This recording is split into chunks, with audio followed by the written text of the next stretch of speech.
श्रद्धेयमान भावो, यह जो पुरुष है वह जीव भी पुरुष है और ब्रह्म भी पुरुष है, और जीव के हृदय में रहने वाला वो परमात्मा है। पुरुष ही तो वही पुरुष है।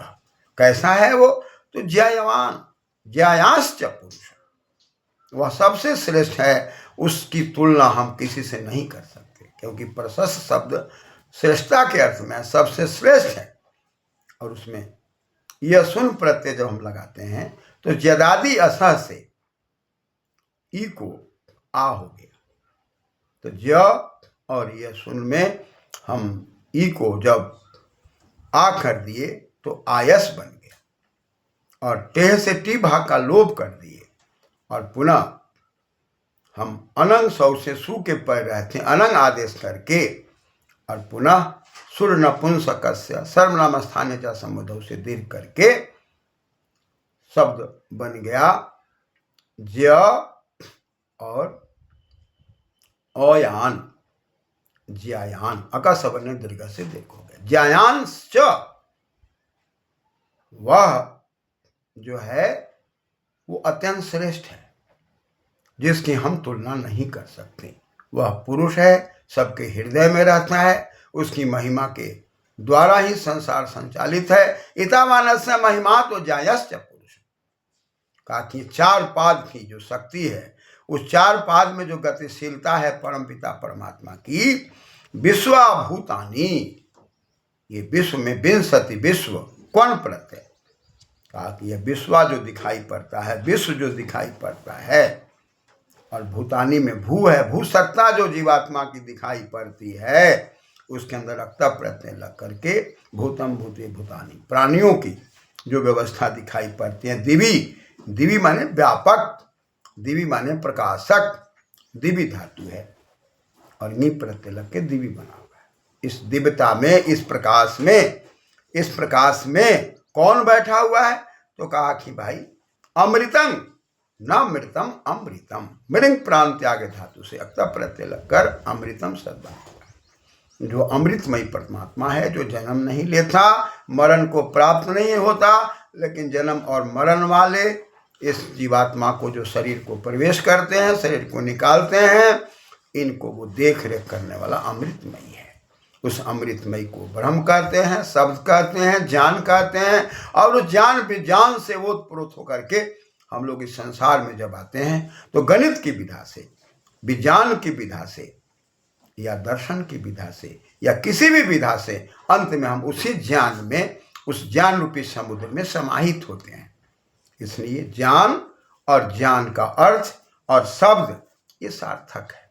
इसलिए कौन शब्द जो है वो शब्द के अर्थ में है, और उसके अर्थ के रूप में पुनः हम लोग उसके बिंदु को लेते हैं, बिंदु से पुनः हम लोग रेखा को लेते हैं, रेखा से पुनः हम लोग समकोण को लेते हैं, न्यून कोण को लेते हैं, अधिक कोण को लेते हैं, और उस एंगल को बनाते हुए हम उस परमात्मा की ओर इंगित होकर के, और कोण को बनाते हुए, शब्दों को समझते हुए हम पुनः परम तत्व की ओर जाने का प्रयास करते हैं। तो कहा कि पादा अस्य, उसका जो गति है वो चार भागों में बटा हुआ है। चार भागों में जो जीवात्मा है वो मात्र एक भाग में है, और तीन पाद जो है परमपिता परमात्मा में सुरक्षित हैं। जो योगी लोग, साधक लोग ध्यान करके परम तत्व को जानते हैं। त्रिपादस्य, तीन पाद जो है उसका वह सुरक्षित है, अमृत के पास है।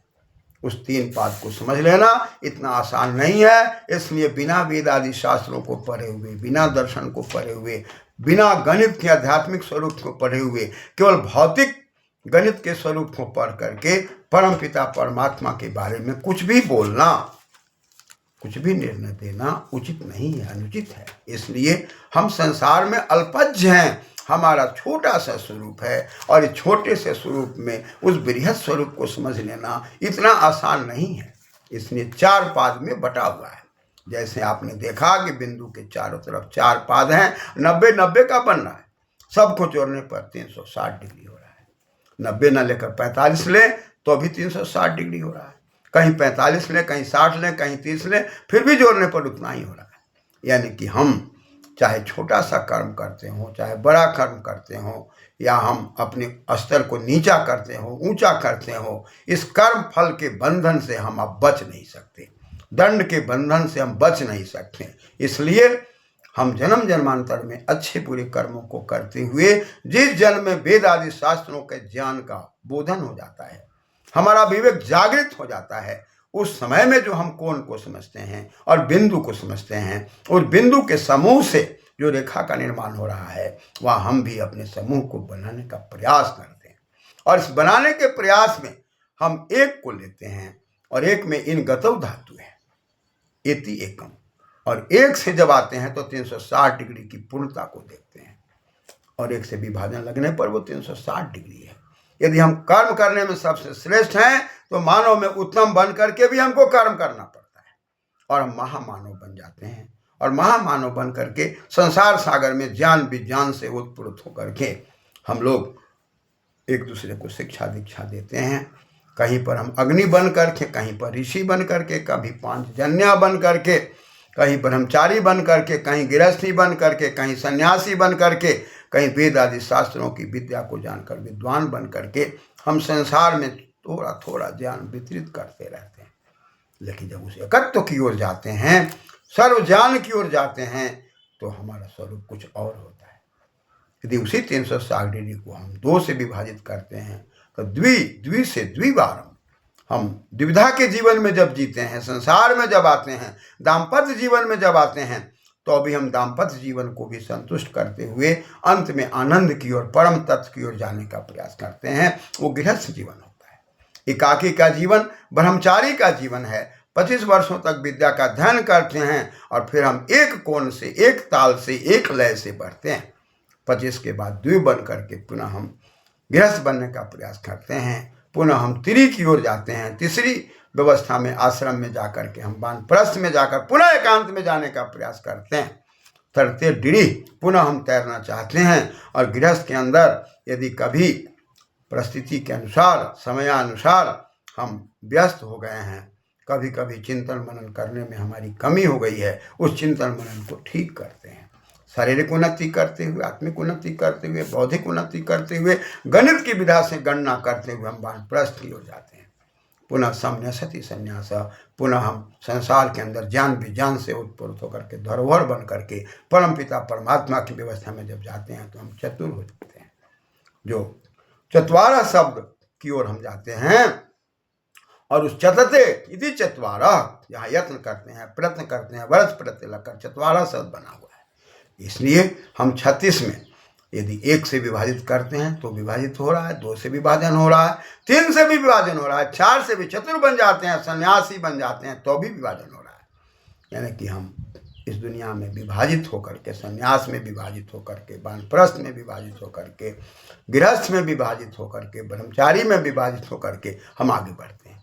जब 5 की ओर जाते हैं, 5 से भाग देते हैं, तब 5 से भाग देने पर भी ये 360 डिग्री का विभाजन दिखाई पड़ता है। यानी कि हम पंचतत्व को द्विपचस पाके संसार के हर चीज़ों को पकाते हुए कर्ण प्रयत्न लगकर पंचल बनता है। और 5 की ओर जा करके, पंचतत्व की ओर जा करके हम हर चीज़ों को समझते समझाते हुए, जैसे शरीर में अन्न भोजन को हम पचाते हैं, वैसे बात को भी पचाने की शक्ति, काम क्रोध लोभ मोह अहंकार को भी पचाने की शक्ति को धारण करके भी हम विभाजित रहते हैं। जब 6 की ओर जाते हैं तो भी हम विभाजित होते हैं, और इस प्रकार से हमारा विभाजन शुरू रहता है। और विभाजन होते हुए 6 के द्वारा भी हम विभाजित होते हैं 360 डिग्री में, यानी कि अलग अलग हो जाते हैं। जीवात्मा से परमात्मा का, परमात्मा से जीवात्मा का अलग अलग बोध होता हुआ हम अपने विभाजन में घर परिवार समाज को देखते हुए हमें ऐसा लगता है कि हम परमात्मा से दूर हैं। लेकिन जब हम 7 की ओर जाते हैं तो सप्त शब्द है, सप है, समवाय शब्द में जब समूह में हम रहते हैं तो विभाजन नहीं होता। चाहे हम परिवार के समूह को बना के चलें, चाहे नाते रिश्तेदारों के समूह को बना करके चलें, चाहे हम ज्ञान क्षेत्र में समूह को बनाकर चलें, शासन प्रशासन के क्षेत्र में समूह को बनाकर चलें, हम सप्त की ओर जाते हैं। जब सप्त की ओर जाते हैं तब हमारा तरन शुरू हो जाता है, क्योंकि उसमें तुट आगम है और उस सप्तन शब्द बनाने में कनिन पड़ते हैं।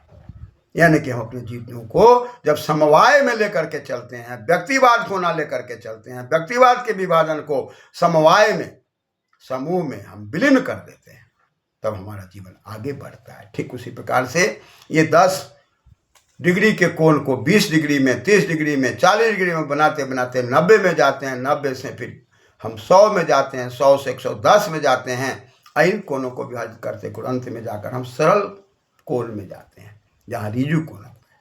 पुनः क्रमशः बढ़ते हुए 270 और पुनः 360 में जाते हैं, यानी कि विभाजित होते हुए हम पुनः पूर्णता की जाते हैं।